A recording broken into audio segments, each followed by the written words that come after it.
The clock on the laboratory wall showed 3:47 in the afternoon on March 12, 1942, when the first prototype detonator failed catastrophically.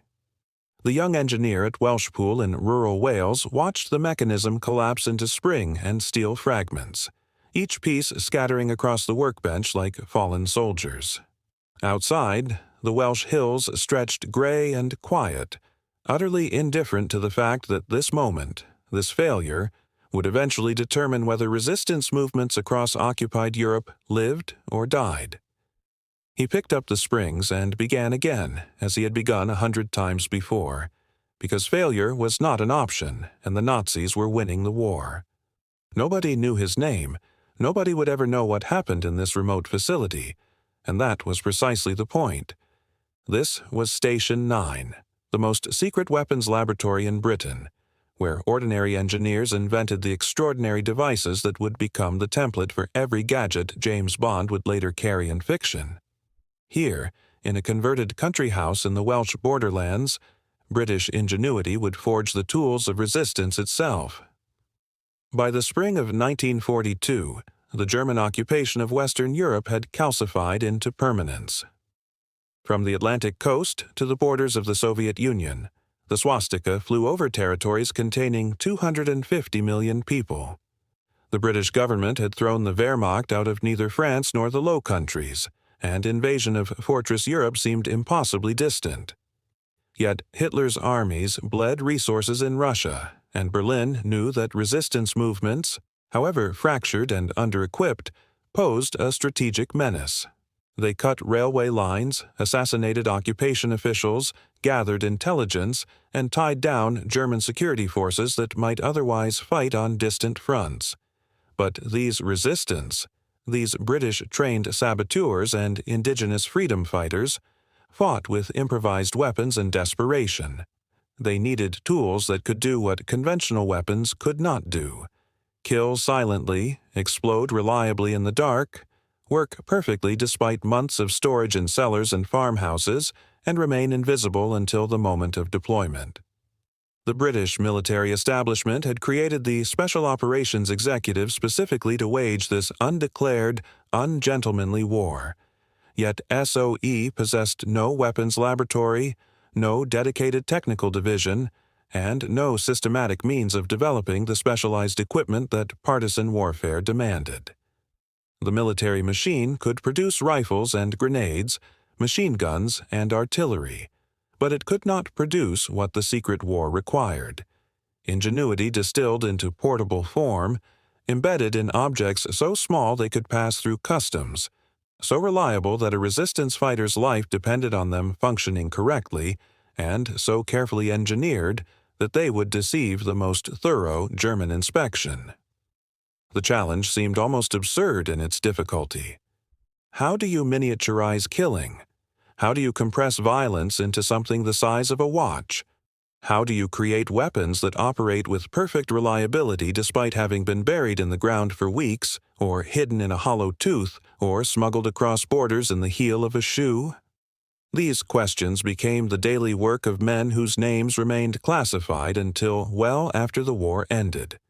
The men who solved these problems began arriving at Welshpool in late 1941, as autumn turned the Welsh countryside copper and gold.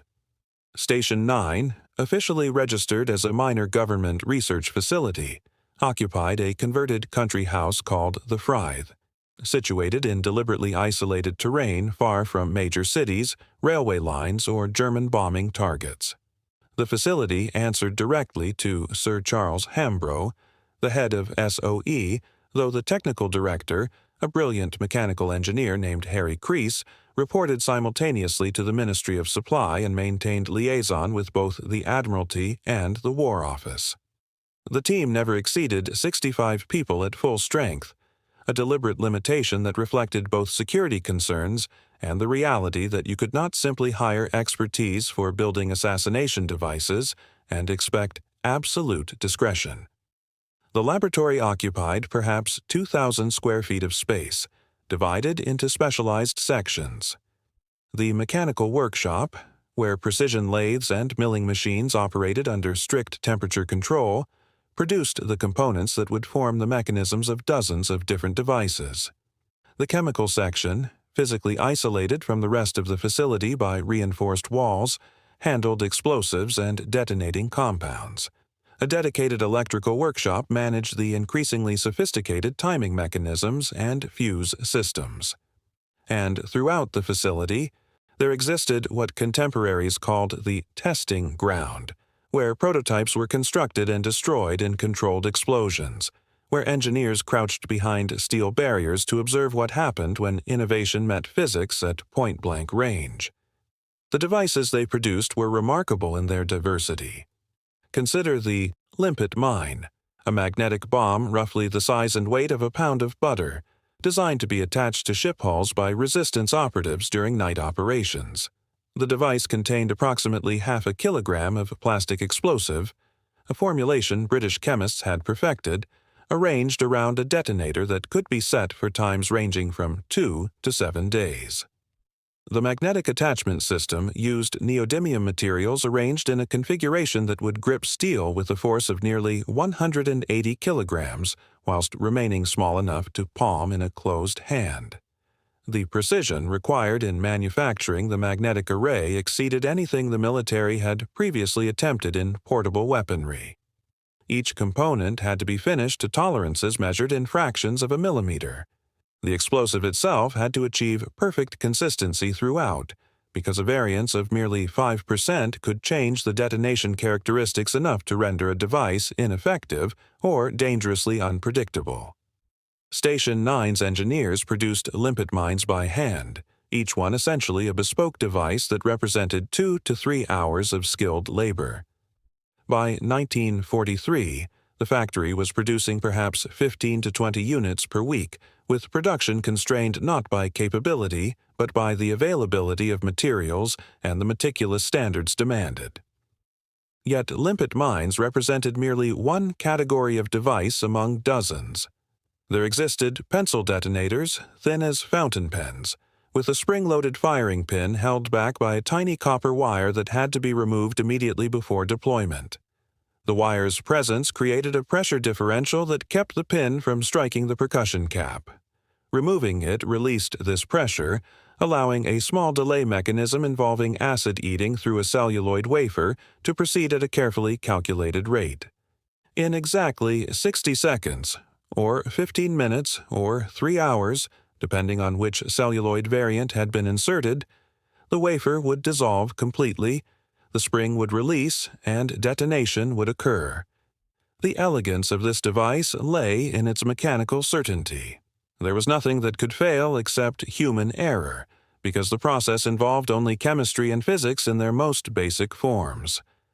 A pencil detonator could be smuggled across 100 borders in a jacket pocket. An agent could carry dozens without weight or bulk becoming a concern. Yet each one represented deadly force waiting for activation, a tiny engine of destruction disguised as something innocuous. The ingenuity extended further still. Station 9 developed numerous variants of what became known as delay switches, mechanisms that would accept an impact or vibration, wait a predetermined interval, and then complete an electrical circuit. These devices found application in bombs dropped from aircraft, where you needed the explosive to penetrate deep into a building or warship before detonating, not explode on impact and waste its force on mere external damage. The engineers constructed delay switches using mechanisms as simple as a small ball bearing rolling down a carefully engineered ramp, completing a circuit when it reached the bottom. The ramp's angle and length determined the delay with extraordinary precision. These switches were tested obsessively, detonated thousands of times in controlled conditions, refined through iteration after iteration. Station 9 also produced what resistance operatives called booby trap devices, mechanisms that would detonate when a door opened, when a wire was cut, when pressure was released from an object, or when moisture activated a chemical reaction. Each variant required a different engineering approach. Some used mechanical springs and latches. Others relied on electrical circuits and sensitive relay switches. Several employed entirely chemical triggering systems, where water or a particular solvent would cause a reaction leading inevitably to detonation. A single booby trap device might represent 50 hours of engineering design and testing. If you are finding this fascinating, a quick subscribe helps more than you know. There are hundreds of these hidden histories waiting to be explored. The comparative context illuminates Station 9's achievement. The Germans, for all their manufacturing prowess, never developed an equivalent facility. The Nazi regime possessed vastly superior heavy industry, greater mineral resources, and an enormous scientific establishment. Yet they failed to create a centralized laboratory dedicated to portable sabotage devices. German engineers excelled at heavy weapons, at producing artillery pieces and tanks and vast industrial machines. They struggled with miniaturization and with understanding the particular requirements of partisan warfare. When German forces encountered British devices deployed against them, limpet mines sinking ships, booby trap mechanisms destroying vehicles, pencil detonators detonating hidden explosives, they recognized them as products of sophisticated engineering. German intelligence analysts understood that Station 9 existed and attempted repeatedly to locate it, but the facility's location, its compartmentalization, and the deliberate dispersion of the engineering talent meant they never achieved definitive intelligence. German bomb damage surveys actually recorded damage from limpet mine attacks but attributed it to various causes, never quite recognizing the systematic nature of British sabotage. The Americans, by contrast, did eventually develop similar capabilities through their own OSS technical laboratories. But this work did not begin until 1943, roughly 18 months after Station 9 had already matured its initial portfolio of devices. The American approach, when it came, emphasized somewhat different engineering solutions. The Americans, with their abundance of resources, favored electronic timing systems, whilst Station 9 relied more heavily on mechanical and chemical alternatives. British devices were deliberately designed to operate without electrical components wherever possible, because an agent in occupied territory could not easily source replacement batteries or electrical components. A German soldier might confiscate a battery and render a device useless. A pencil detonator, in contrast, required only pencil lead, which existed everywhere. The operational employment of these devices began almost immediately after production reached viable volumes. SOE trained wireless operators and sabotage specialists dropped these devices throughout occupied France, Belgium, the Netherlands, and Scandinavia. The Hardangervidda Plateau in Norway became home to an extensive resistance network where Station 9's mines and explosives proved instrumental in attacks against heavy water production facilities. Limpet mines devastated Axis shipping in Mediterranean ports where Greek resistance fighters had received training and equipment. In the Far East, as Japanese occupation hardened across Southeast Asia, SOE prepared Station 9 devices for use by resistance movements in Burma and Malaya, though many of these operations remained abortive or classified even decades later. The psychological impact of these devices proved difficult to quantify but significant nonetheless. German occupation forces understood that ordinary citizens or uniformed soldiers might, at any moment, encounter sabotage devices designed with exquisite care and engineered to defeat their countermeasures. A vehicle park had to be guarded not merely from external attack but from internal contamination. Bombs hidden in fuel supplies, devices planted in engine compartments, explosives disguised as spare parts. A railway yard became a fortress, with constant surveillance, frequent sweeps for booby traps, and standing orders to inspect every meter of track before trains could proceed. The resources devoted to defending against sabotage, the security forces required, the inspection protocols mandated, the disruption to operational schedules, ultimately inflicted their own strategic costs.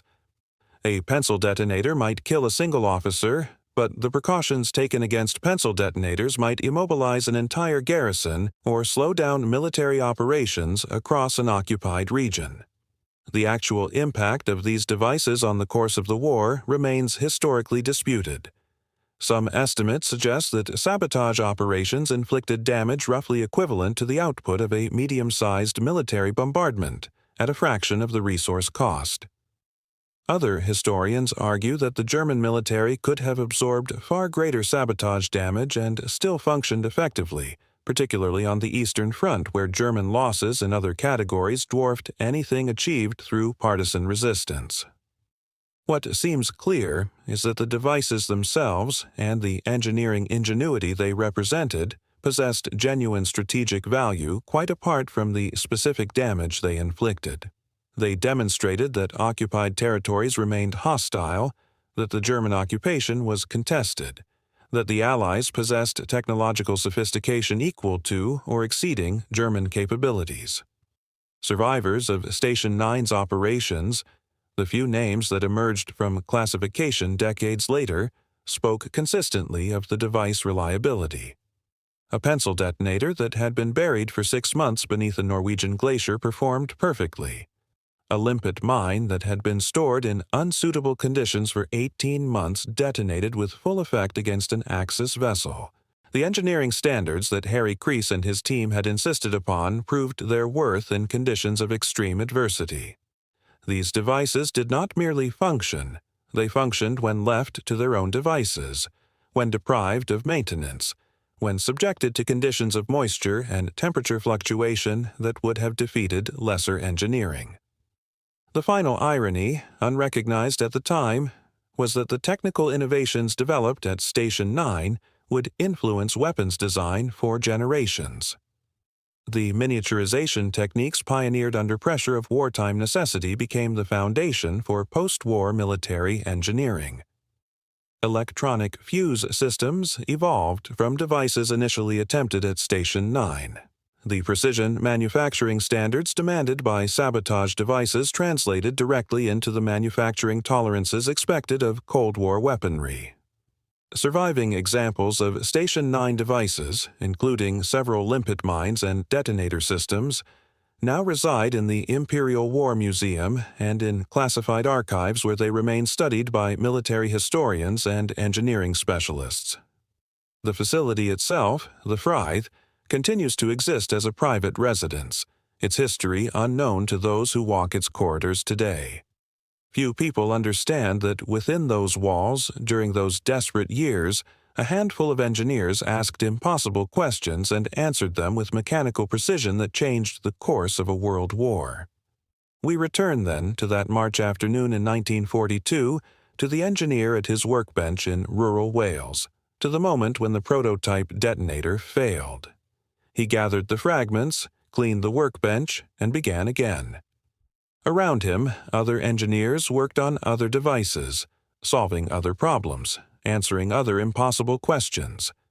They could not know, how could they possibly know, that their work would establish patterns recognized decades later, that their designs would become templates for an entire field of engineering, that their choices made under wartime pressure would echo through history. They knew only that lives depended on their work, that somewhere across occupied Europe, men and women would stake their survival on mechanisms these engineers had designed and built by hand. The detonator that failed today might inspire a solution used tomorrow. The failure was merely another step toward success. In that modest laboratory, in that isolated corner of Wales, British ingenuity was being forged into something sharper and more precise than any conventional weapon. And no one outside that secure perimeter could ever know its true significance. The secret war had found its secret weapon, and it worked.